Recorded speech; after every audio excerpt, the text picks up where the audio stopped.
Warning: the video you're about to watch contains mathematics at the level of differential calculus, also known as Calc 1. All material has an assumed prerequisite of pre-calculus and a full semester course in trigonometry. A thorough review of prerequisite topics can be found by searching the web. It's the system of equations. We must deal with them all at once. Always looking for solutions. Positive outlook overcome. Hello, my name is Roy Simpson, Professor of Mathematics at Cosumnes River College in Sacramento, California. This video is a final video in a series on limit laws. This theorem we're about to be introduced to sticks with us all throughout the rest of calculus, not just differential calculus, but also integral calculus. Luckily, it's probably one of the easiest theorems to understand. It's also one of the coolest theorems. Before jumping into it though, I want to introduce or reintroduce a definition from your algebra course, only because it's going to be used in an example. The greatest integer function, please recall the function, which is this right here, the double bracket x, is called the greatest integer function as it returns the greatest integer less than or equal to x. For example, just to remind you, if I had the greatest integer of, let's say, 3.1, that will return 3. Because if you start at 3.1 and you look to the left on a number line, the first integer you will hit is the integer 3. The greatest integer of 0 is 0 itself because, again, on a number line, if you start at 0 and look to the left, the first integer you will see is 0 because you're starting at 0. The greatest integer of, let's say, a negative 1.1, if you start on a number line at negative 1.1 and you were to look to the left, the very first integer you would strike is a negative 2. That usually throws people off, but it is true. And the same thing if you were to start at, let's say, negative 0.9 on number line, mark 0.9 with a negative there, and you would look to the left, the very first integer you would hit is right by that is negative 1. That is the greatest integer function. It is also, as a graph, pretty neat. F of x equaling the greatest integer of x. That you should have seen in your college algebra or your pre-calculus course. The graph of the greatest integer function is pretty neat. It's the step function here. And you could see, let me go ahead and zoom in here. This is the x value of 1, there's the x value of 2, here's the x value of 3, here's a y value of 1, a y value of 2, a y value of 3, right about there. And it is called the step function because it looks like a set of stairs. If you have an x value between, let's just say 0 and 1, somewhere in this region, the greatest integer less than or equal to those is going to be 0. So that's why the y value is 0 here. However, if you have an x value of 1 itself, the greatest integer less than or equal to 1 is 1.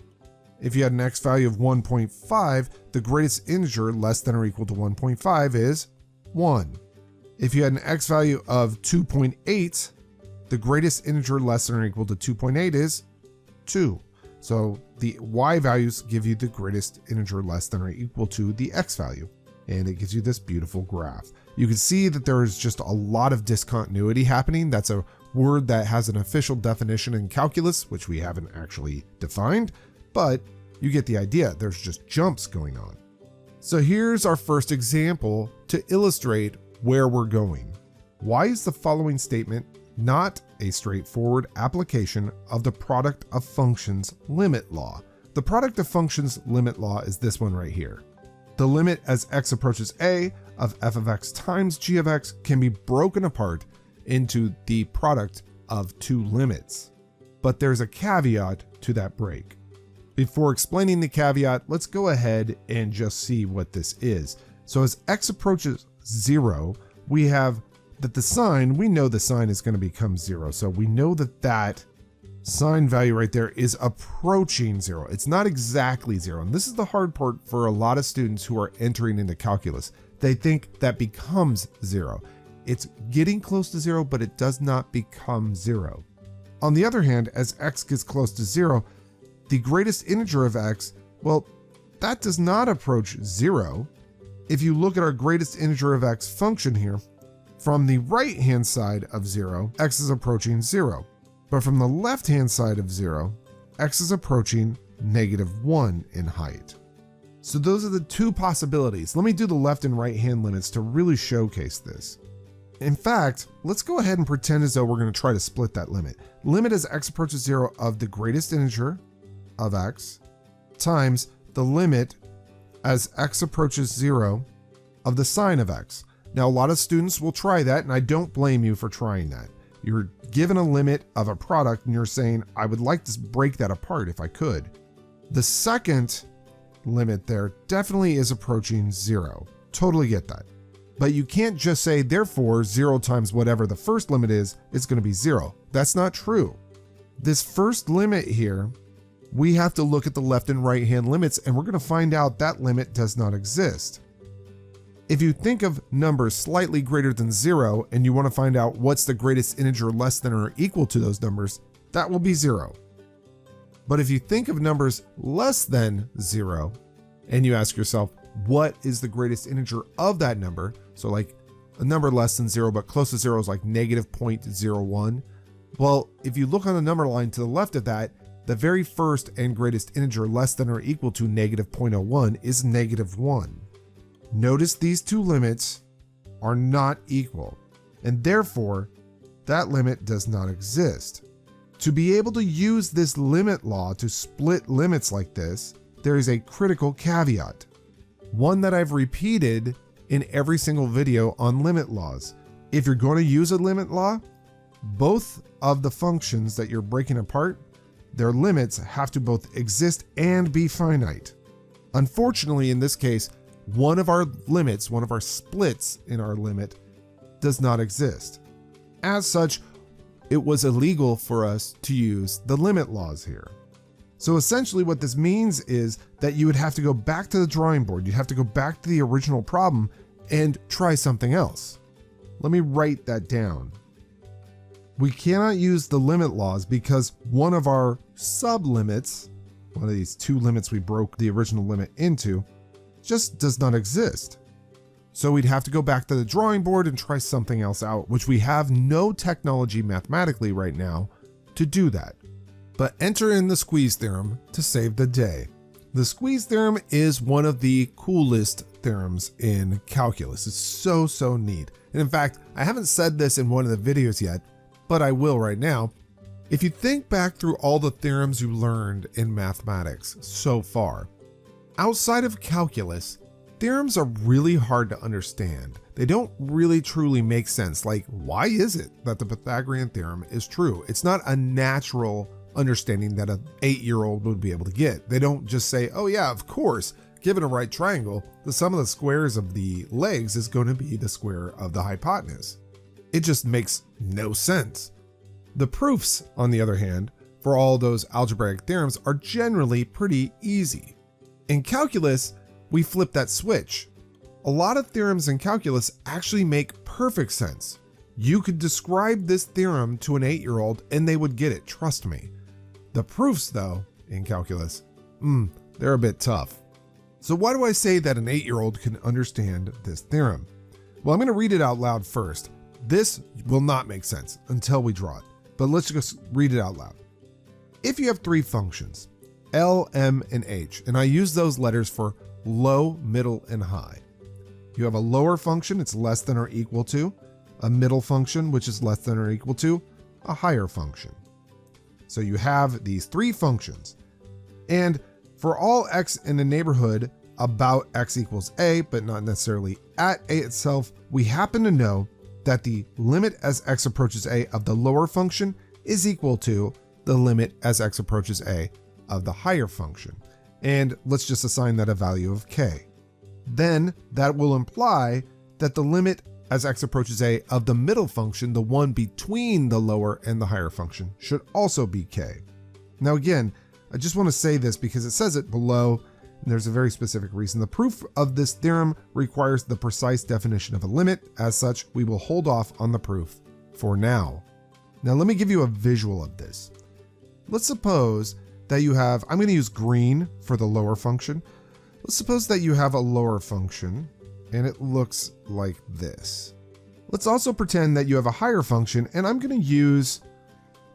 use blue for the higher function. Now I'm specifically making the lower and the higher functions not always lower or higher than each other. For example, notice the green lower function here ends up being above the higher function. Well, that doesn't make sense, but really what I'm concerned about is as we approach x equals a. So notice I've superimposed an x-axis here, and I'm saying if we just zoom in to where x gets really close to a, yeah, the blue curve, which is the higher function, the h function, is higher than the green curve, which is what I'm calling the lower function. If you zoom out, maybe their roles switch later on, but I'm only concerned about near to x equals a. And in fact, I don't really care if x actually equals a, so I put a little hole there. You don't actually need the functions to exist at a. When you take a limit as x approaches a, the function does not have to actually exist at a. We're not letting x be a, we're letting x approach a. So there's our lower and higher function. Now let's pretend as though we have a middle function, and I'll use red just because, well, that's the other color I have. Now let's suppose that's our middle function. Maybe outside of large intervals, it doesn't remain the middle, but at least as we approach x equals a, you should agree the red function is between the blue and the green functions. And actually, let me fill this in a little bit more here just because it needs to be. If it is the case that as x approaches a, the y values for the lower function and the upper function, or the higher function, both approach some value of k. So if it is the case that as x approaches a, the lower function and the upper or the higher function both approach a value of k, and you can see that in this picture. The blue curve and the green curve both approach a height of k as x gets close to that a. And if it is the case that the middle function is between the lower and the higher function, at least near to a, then it has to be the case, because that middle function's between those two, that middle function limits to become the value of k as well at x equals a. It gets squeezed like a sandwich. In fact, that's the other name of this theorem. It's called the Sandwich Theorem. It's squeezed to be at the same height. And so how would an 8-year-old be able to understand this? Because I would say, if I've got some curve like that, and I've got another curve like this, and then I got a curve in between them, and you happen to know the height of the green curve right here is 5, let's just say, and the height of the blue curve at the same moment is also 5. What is the height of the red curve at that moment? They would say 5. It's very easy to understand. So this is why I say the theorems in calculus are, generally speaking, much easier to understand than the theorems in algebra. However, they're very hard to prove. Something I want to say about the squeeze theorem before we step away and do some examples is that the value of the function at a does not matter. For example, our middle function could actually have attained a value way up there at x equals a. Again, x is not ever going to equal a when you're taking the limit. It's getting close to a, but it will never equal a. So it does not matter that the middle function ends up being above both the higher function and the lower function at x equals a. That does not matter. What matters is the behavior as x gets close to a. So let's put this into action by proving that limit that we saw earlier, which we couldn't use the limit laws on before because the limit laws don't work when one of those splits or one of those sublimits does not exist. So how are you going to use the limit laws on this? Well, here's the way you're going to do this pretty much for all of calculus. You're going to identify of these two parts, these two pieces that were kind of working in concert with one another. One of them is the problem child. So that greatest integer function was the issue. When we split this apart, we found out we couldn't use the limit laws because the limit as x approaches 0 of the greatest integer function just does not exist. So what you're going to do is you're going to bound the issue.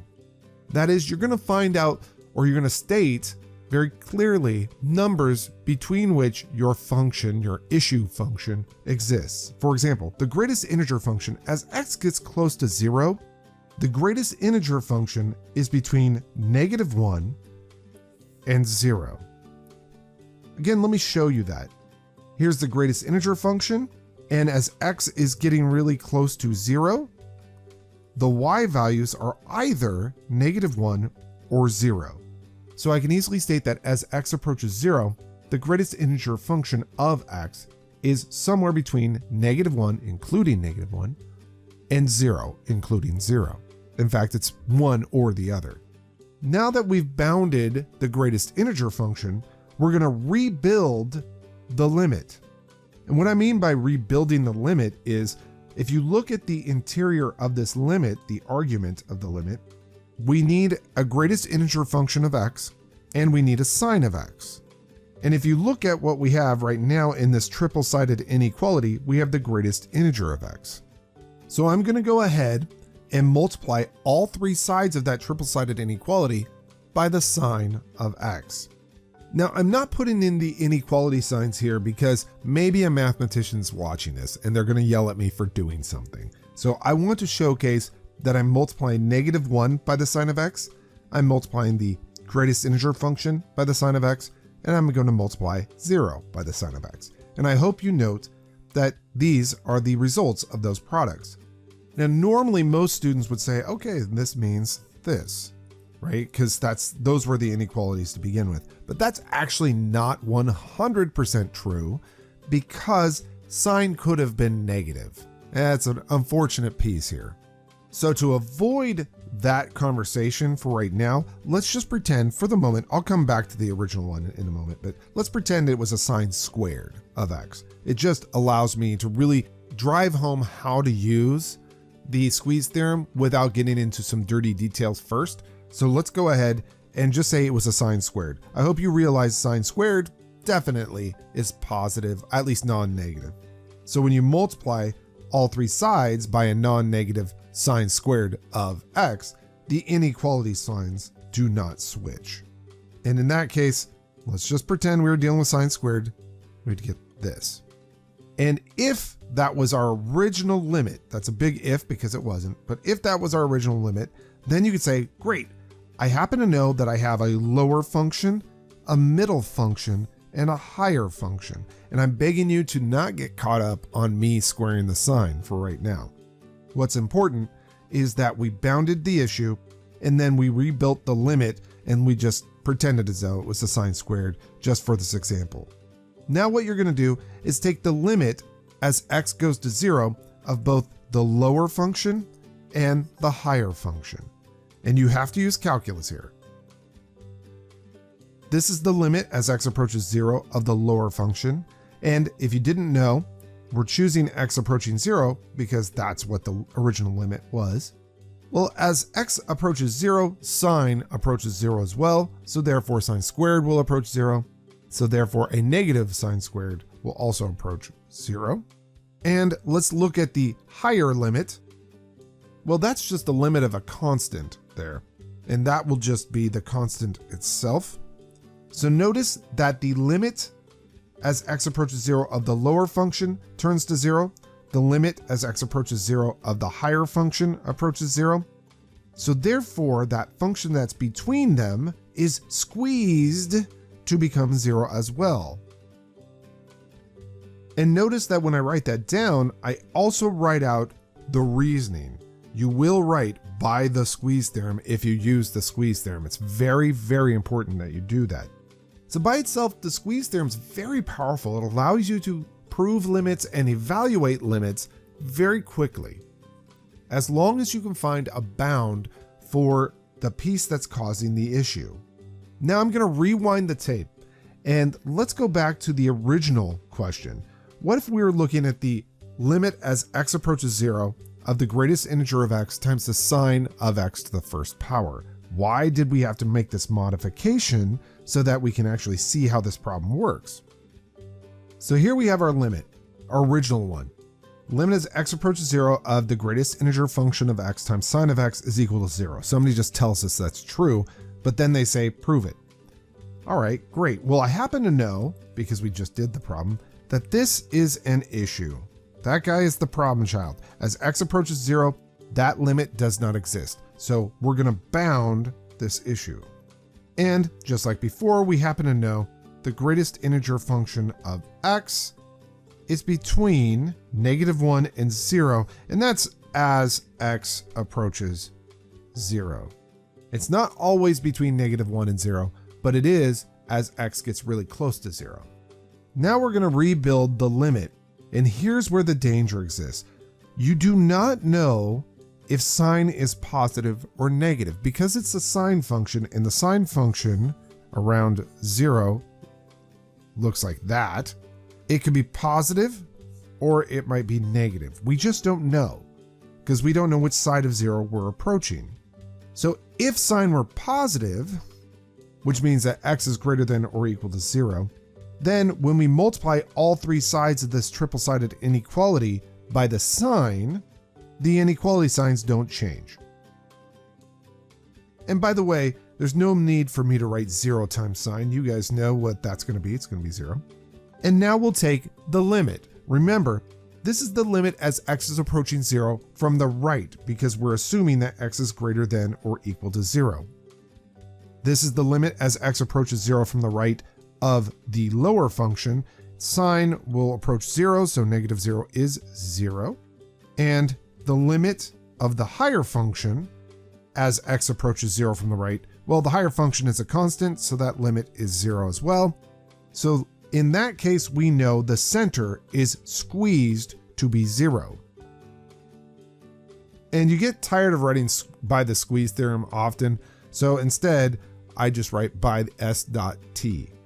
Now, all of this was if x were greater than or equal to 0. What if that's not the case? What if x were actually less than 0?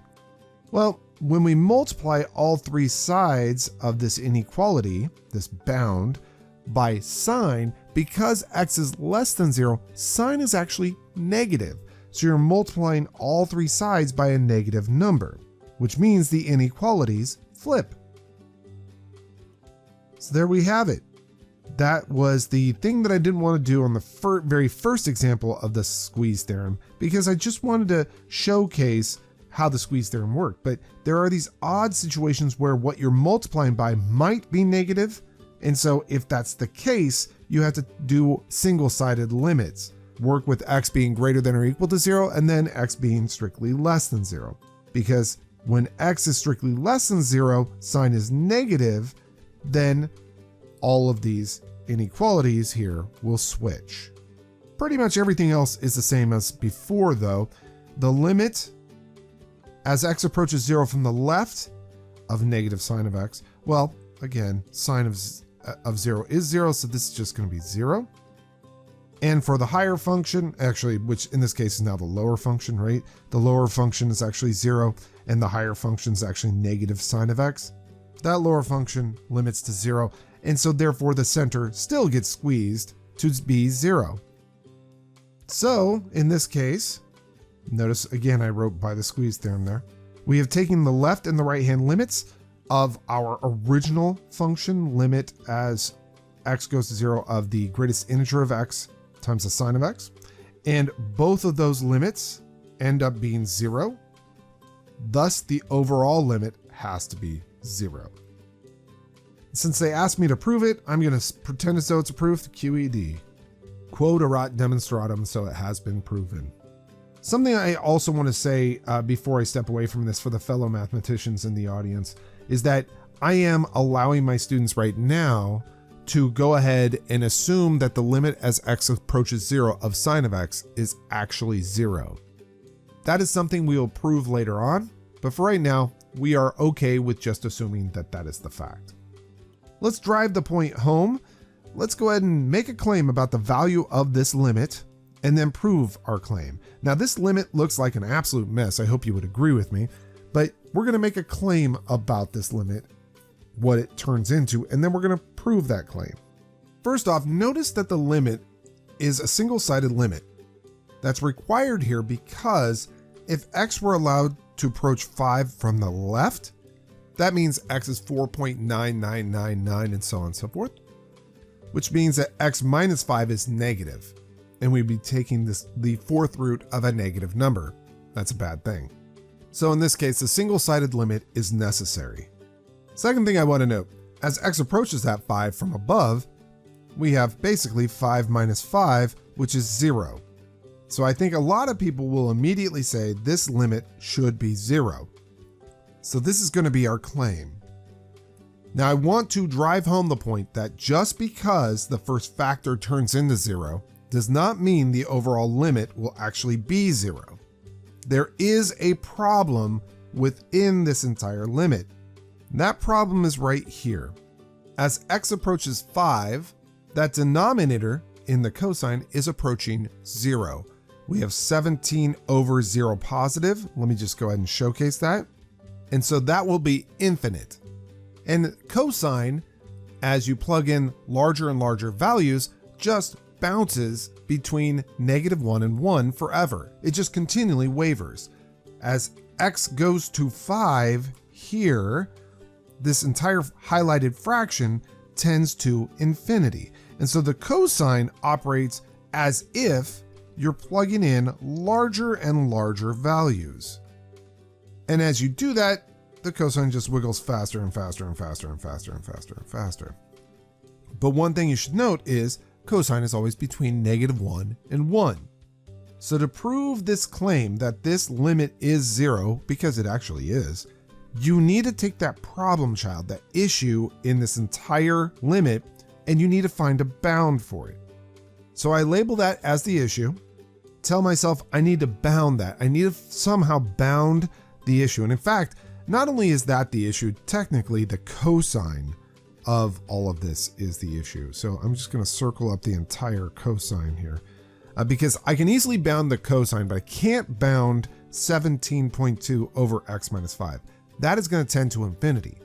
The thing that's easily boundable is a cosine function. So I'm going to go ahead and create a bound for the cosine. We know the cosine always bounces between -1 and 1. It can actually become -1 and it can actually become +1. And note also that I'm not saying in this case as x approaches 5 because the cosine is always between -1 and 1. It doesn't have to be near to x equals 5. It's just always between -1 and 1. Now we're going to rebuild the limit. If you take a look at the overall limit, I'm going to start attaching things to that cosine. The first thing I'm going to attach is this power, or the base, I should say, of 2. So I'll go ahead and raise all three sides base 2. So I hope that's okay. All I'm doing is slowly rebuilding this limit. And now what else do we have in our limit that we need to attach? Oh yeah, that fourth root of x minus 5. So I'll multiply all three sides by the fourth root of x minus 5. The fourth root of x minus 5, or fourth roots in general, is not negative. So I don't have to switch the inequalities here. Notice now that the function I'm taking the limit of has a bound. It's bounded above by 2 times the fourth root of x minus 5. It's bounded below by 2 to the -1st times the fourth root of x minus 5. Now that I have my function completely bounded, we'll go ahead and take the limit of the lower function as x approaches 5 from the right, and the limit of the upper function as x approaches 5 from the right. If those limits are the same, it will squeeze the limit of that central function. So here's the limit of the lower function. Almost forgot that fourth root in there. So as x approaches 5, but from above, this will be 5.000001 minus 5, which is basically 0 times 1/2. Well, fourth root of that, then times 1/2. So that will basically be 0. Likewise, the limit of the upper or the higher function, that will also tend to 0. Since the higher function limits to 0 and the lower function limits to 0, and our function that we're dealing with is in between those,